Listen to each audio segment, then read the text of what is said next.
Hello my dear students. जैसे कि हम मैथ का सीरीज़ कंटिन्यू कर रहे थे, आज जो टॉपिक उठाया हूँ ये टॉपिक किसी पर्टिकुलर क्लास के लिए नहीं है। सिर्फ क्लास 8, 9, 10 ऐसा कुछ नहीं बोल सकते। ये कॉमन टॉपिक है, सबके लिए है, सब पढ़ सकते हैं। वैसे ही सब टॉपिक तो सबके लिए भी है ही, मगर ये थोड़ा कंटेंट हटके मैं आपको अंडरस्टैंडिंग बताऊंगा। पहले फार्मूला को कैसे अंडरस्टैंड करते हैं और उसके रिलेटेड थोड़ा क्वेश्चंस करेंगे। पहले हम फार्मूला को बढ़िया से याद रखने का ट्रिक और पूरा कंप्लीट बताऊंगा कि कैसे फार्मूला क्रिएट हुआ है। चलिए स्टार्ट करते हैं। ये मैनिपुलेशन का पूरा फॉर्मूला रहेगा। कोशिश कीजिए समझने का और कोशिश कीजिए मेरे साथ प्रैक्टिस करने का। वीडियो अच्छा लगे तो एक बार लाइक और शेयर कर दीजिए। मैं बार बार नहीं बोलता हूँ इसलिए कि अगर अच्छा लगे तभी कीजिए। लग रहा है कुछ है, कम टाइम में कुछ सीख रहे हो, कुछ अपना टाइम सेव हो रहा है, तभी शेयर कीजिए। चलिए देखिए, मेंस्ट्रुएशन क्या होता है। जब मेंस्ट्रुएशन का बात आता है ना, तो पहले जो हम बहुत सारे फॉर्मूले बचपन से पढ़ के आ रहे हैं, बहुत बचपन से पढ़ के आ रहे हैं, उसी की रिगार्डिंग स्टार्ट करूंगा। देखिए, पहले ट्राइंगल क्वाड्रिलेटरल सबको पता है, वो नहीं बताऊंगा। मैं स्टार्ट करूंगा आज 3D डायग्राम से। जो होगा पहले क्यूब। क्या होगा पहले? क्यूब होगा। देखिए, सबने क्यूब पढ़े हैं। क्यूब कैसा होता है? जो डाइस देखे हैं आप लोग उसको बोलते हैं क्यूब। सब लोग डाइस देखे हैं कि नहीं देखे हैं? डाइस कैसा रहता है? लूडो वाला जो खेलने वाला डाइस, ऐसे रहता है डाइस। मेरा थोड़ा डायग्राम एग्जैक्ट नहीं हो सकता है, मगर सोच लीजिए डायग्राम ऐसा रहेगा। यहाँ क्या होता है? 6 फेस रहता है और 1 to 6 लिखा रहता है। ठीक है। यहाँ पे क्या क्या क्वेश्चन आ सकता है? देखिए, पहला वाला क्वेश्चन पूछेगा वॉल्यूम क्या है उसका। जब वॉल्यूम पूछेगा आपको क्या करना है? ए लिखना है, दैट इज ए क्यू करना है। क्यों? यहाँ पे हर साइड समान है। यहाँ लेंथ भी है, ब्रेथ भी है, हाइट भी है, सब ए है, इसलिए ये ए इंटू कितना होगा? ए क्यू होगा। अगर अब थोड़ा सा याद रहेगा तो स्क्वायर का क्या होता था? ए होता था और वो एरिया आता था। यहाँ पे क्यू वॉल्यूम है, इसलिए length into breadth into height, अगर तीनों बराबर है तो ए इंटू ए होगा। सेकेंड, यहाँ पे पूछेगा आपको total surface area. Total surface area क्या आएगा? देखिए यहाँ पे कितना सरफेस है। यहाँ पे 6 सरफेस है। 1 2, इसका पीछे 3, इसका पीछे 4, ये नीचे 5, ये साइड वाला 6 फेस है। तो एक फेस का एरिया होता है ए स्क्वायर, क्योंकि एक फेस किसके समान रहेगा? स्क्वायर के बराबर रहेगा। तो इसके लिए टोटल सरफेस एरिया होगा 6 × a², that is 6a²। Third question रहेगा कर्व सरफेस एरिया। कर्व मतलब ऊपर का और नीचे का नहीं रहेगा। कभी पाइप देखे हैं, कभी ढक्कन देखे हैं, कभी रास्ता देखे हैं तो ऊपर और नीचे नहीं है। कोई पानी वाला टैंक दिखे हैं तो ऊपर नहीं होगा। अगर सोचिए ऊपर भी नहीं है नीचे भी नहीं है, ऐसा वाला कोई है तो उसमें क्या होगा? वो उसको बोलते हैं कर्व। तो एक ये वाला अगर ऊपर हटा दे, नीचे को हटा दे इसका, तो जो बचेगा कितना फेस बचेगा? 4 फेस बचेगा, इसलिए इसका आंसर आ जाएगा 4a²। वो अगर 4 वॉल बचेगा, इसको कभी कभी कर्व सरफेस एरिया और एरिया ऑफ 4 वॉल्स भी कहते हैं। एरिया ऑफ 4 वॉल्स, क्योंकि 4 वॉल रहेगा, ऊपर और नीचे नहीं रहेगा, दो नहीं रहेगा, इसलिए यह होगा पूरा होगा तो 6a², कर्व होगा तो 4a²। ये है टोटल क्यूब का कंसेप्ट। सिमिलरली अगर मैं क्यूबॉइड के पास पहुंच जाऊँ, इसको बोलते हैं क्यूबॉइड। क्यूबॉइड में वही सेम टू सेम कहानी है, बस थोड़ा सा अलग है। वो अलग क्या है पहले वो समझिए। इसमें क्या है? लेंथ को एल बोलते हैं, ब्रेथ को बी बोलते हैं और हाइट को एच बोलते हैं। मतलब यहाँ पे तीनों बराबर नहीं होगा, अनइक्वल होगा। Length into breadth into height रहेगा। तो what is volume? Volume equal आएगा length into breadth into height, तीनों का मल्टीप्लिकेशन। वहाँ पे भी तीनों का मल्टीप्लिकेशन था, ए इंटू ए। मुझे तीनों बराबर था इसलिए क्यों हुआ था। यहाँ पे कुछ नहीं होगा क्योंकि यहाँ पे अलग अलग अलग है। ठीक है। Total surface area. Total surface area कैसे आएगा? मुझे बताओ, पहले जो था क्वाड्रिलेट आपका रेक्टेंगल, उसमें क्या होता था एरिया? ना 2 होल इंटू L+B। हाँ कि नहीं? यहाँ पे क्या है? 6 सरफेस है, तो यहाँ पे दो दो दो के 6 है, तो क्या होगा? 2LB+2BH+2HL। और 2 को कॉमन निकल जाए तो LB+BH+HL, ये हो जाएगा टोटल सरफेस एरिया। ऐसा क्यों हुआ? देखिए, ऊपर वाला लेंथ इंटू ब्रेथ है, नीचे वाला भी लेंथ इंटू ब्रेथ है, तो 2 LB हुआ, यहाँ पे 2BH होगा और 2HL होगा, इसीलिए अलग अलग कर दिया हूँ। ठीक है। अगर इसमें से और थोड़ा लिखे जाएंगे तो देखिए क्या कर सकते हैं हम। यहाँ पे कर्व सरफेस एरिया निकालने की कोशिश करेंगे तो क्या होगा? नीचे का ऊपर का नीचे का नहीं रहेगा। मतलब 2 LB, लेंथ इंटू ब्रेथ ऊपर रहता है ना, तो ऊपर और नीचे नहीं रहेगा, मतलब ये LB पार्ट नहीं रहेगा। तो क्या हो जाएगा आंसर? आंसर हो जाएगा आपका 2 into BH and HL। LB नहीं होगा।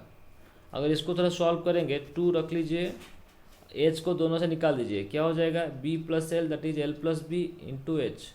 इसको देख के आपको कुछ पता चल रहा है, ये था पेरीमीटर का फॉर्मूला। किसका पेरीमीटर? रेक्टेंगल का पेरीमीटर के साथ क्या मल्टीप्लाई किया? हाइट। अगर रेक्टेंगल के पेरीमीटर से हाइट मल्टीप्लाई करेंगे तो वो आ जाएगा कर्व सरफेस एरिया ऑफ ए, इसको क्या बोलते हैं? क्यूबॉइड। इसका आ जाएगा तो volume, total surface area, curve surface area. Curve surface क्यों ऐसा लिया गया इसका भी ध्यान रखना चाहिए, इसको क्यों नहीं लिया गया? क्योंकि लेंथ एलिमेंट तो ऊपर रहता है, ऊपर का तो नहीं रहेगा कर्व में, इसलिए। चलिए ठीक, ये होगा क्यूब एंड क्यूबॉइड।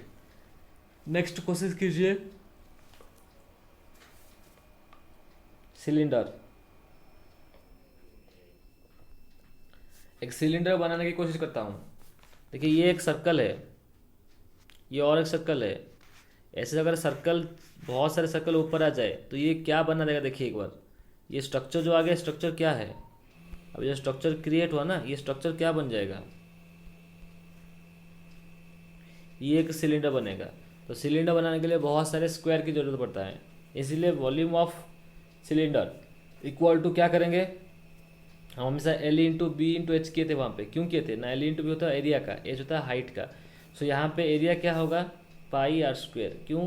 सर्कल है ना, सर्कल का तो पाई आर स्क्वायर होता है। बहुत सारे सर्कल मिला के हाइट बनाया तो पाई आर स्क्वायर एच।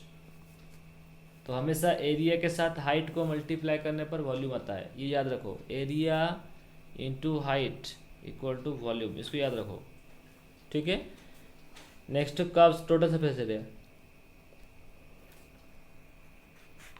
ये ऊपर वाला पार्ट, नीचे वाला पार्ट और साइड वाला, मतलब कर्व वाला, सब मिला के बोलते हैं टोटल सरफेस एरिया। अच्छा, ऊपर क्या है? एक सर्कल है, नीचे क्या है? सर्कल है। तो कितना पाई आर स्क्वायर होगा? 2 पाई आर स्क्वायर होगा। क्यों? ऊपर नीचे दोनों बराबर है। और ये जो साइड में देख रहे हैं ना, ये कर्व एरिया, इसका आंसर होता है पाई आर एच। इसको याद रखना है, सिर्फ ये पूछेगा तो ये होता है आपका, ये होता है आपका, देखिए 2 पाई आर एच। क्या होगा? 2 पाई आर एच। क्यों? 2 पाई आर का मतलब होता है पेरीमीटर, और उसके साथ क्या मल्टीप्लाई कर दिए? हाइट का।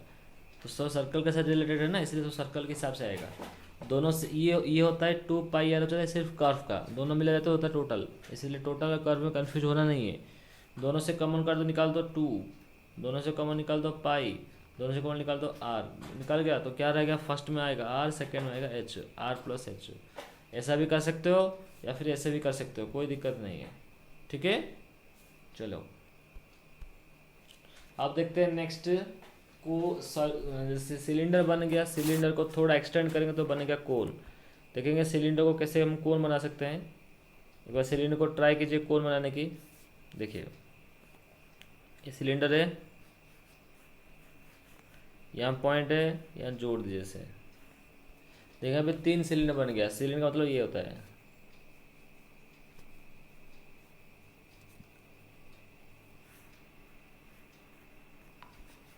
आपका 3 कोन बन जाएगा। इसका मतलब ये हो गया, जो कोन में हम ये लिख सकते हैं वॉल्यूम क्या हो जाएगा ना, उसका वॉल्यूम तो sir pi R square, area के साथ हाइट का मल्टीप्लिकेशन। यहाँ पे क्या होगा? 1/3 आगे कर देंगे, क्योंकि 3 पार्ट से 1 पार्ट, हाँ कि नहीं। तो कोन ऐसे ले लीजिए, ये होता है आर, ये होता है एच। ये जो स्लैंट है, एलोंगेटेड है, उसको बोलते हैं एल। एल मतलब होता है स्लैंट हाइट, ये होता है हाइट, ये होता है स्लैंट हाइट। इसका फॉर्मूला क्या है ना? ये 90 डिग्री बनेगा, इसलिए एल का वैल्यू हमेशा आएगा √ओवर of H square minus R square, H square minus R square, ठीक है। तो यहाँ वॉल्यूम हो गया। टोटल सरफेस एरिया क्या होगा? 2 पाई आर एच प्लस, देखिए टोटल सरफेस एरिया कर्व भी होगा, प्लस ऊपर वाला नीचे वाला सब होगा। वो देखिए यहाँ ऊपर कुछ नहीं है, तो ऊपर होगा नहीं, तो इससे क्या होगा? 2 pi R H plus pi R square, ठीक है, पाई आर स्क्वायर, क्योंकि नीचे एक ही है। ऐसे करें तो आंसर गलत हो जाएगा, इसलिए क्या करना है आपको?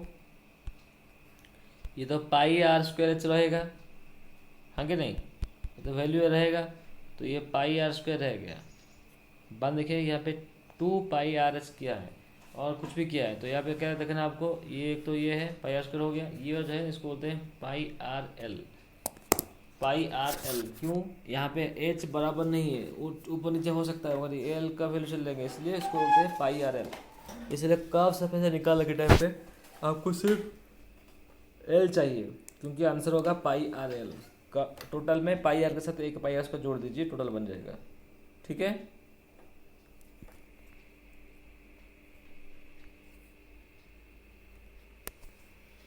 स्क्वायर बन गया, कोर बन गया, एक लास्ट बच गया, वो है स्पीयर।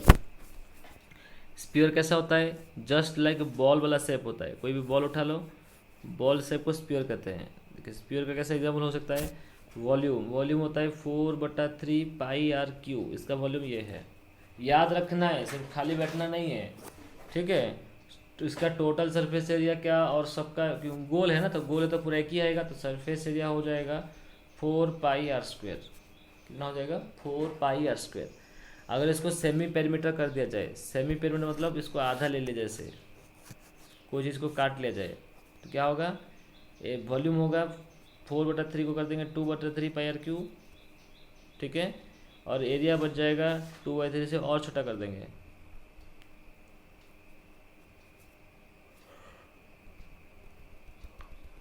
एरिया कितना हो जाएगा? उसका एरिया था कितना? 4πr²। यहाँ पे देखिए, ये पूरा तो अगर 4 होता तो ये हो जाएगा 2 प्लस, बट जो काट देते हैं आप, काटने के बाद क्या होता है कि नीचे एक स्क्वायर मिलता है। देखिए तो एरिया कितना था? 4πr² था। अगर पूरा अगर 4π होगा, ध्यान से समझिए क्या बोल रहा हूँ मैं, ये पूरा है, पूरा 4 होगा। अगर मैं आधा कर दिया, आपको लग रहा है कि 2 होगा, नहीं, जब आधा कर देते तो यहाँ पे एक सर्कल बन जाता है। ये तो आधा 2 है, मगर यहाँ पे आधा बन गया, इसलिए इसका आंसर होगा 3πr²। इसमें सब लोग गलती करते हैं, तो एरिया आ जाएगा 3πr²। ठीक है, तो ये हो गया सेमी पेरीमीटर, और कभी कभी बोलते हैं इसको हेमी पेरीमीटर, हेमिस्फीयर। हेमिस्फीयर का निकाले हम लोग, वो था स्पीयर, ये होगा hemisphere. Circle, semi circle, not hemi circle. Sphere में हेमी होगा, सर्कल में सेमी होगा। ठीक है, चलिए यहाँ तक था आपका बेसिक फॉर्मूला, बता दिया हूँ आप सबको, नोट करके लिख लीजिए, एक दो प्रैक्टिस कर लीजिए, पूरा हो जाएगा। कुछ ट्रिक्स रहेगा तो मैं कुछ क्वेश्चन सॉल्व करने के टाइम का आपको बता दूंगा। Thank you.